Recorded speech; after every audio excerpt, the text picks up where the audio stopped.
आदिदेव नमस्तुभ्यं प्रसीद मम भास्कर दिवाकर नमस्तुभ्यं प्रभाकर नमोऽस्तुते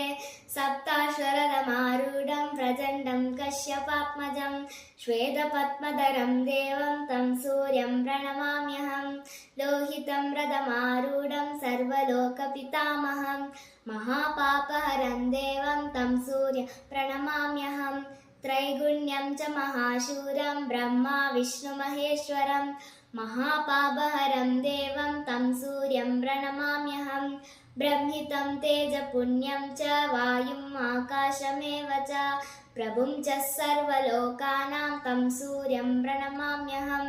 बन्धुः पुष्पसङ्काशं हारकुण्डलभूषितम् एकचक्रधरं देवं तं सूर्यं प्रणमाम्यहं तं सूर्यं जगत्कर्तारं महातेजप्रदीपनं महापापहरं देवं तं सूर्यं प्रणमाम्यहं तं सूर्यं जगदां नाथं ज्ञानविज्ञानमोक्षदं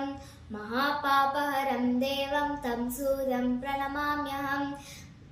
सूर्याष्टकं पदे नित्यं ग्रहपीडाप्रणाशनम् अपुत्रो लभते पुत्रं दरिद्रो धनवान् भवेत् अमीशं मधुपानं च यत्करोति रवे दिने सप्तजन्म भवेद् रोगी जन्म जन्म दरिद्रदा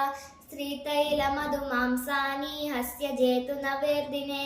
नव्यादिशोकदारिद्र्यं सूर्यलोकं स गच्छति इति श्रीशिवप्रोक्तं श्रीसूर्याष्टकं सम्पूर्णम्।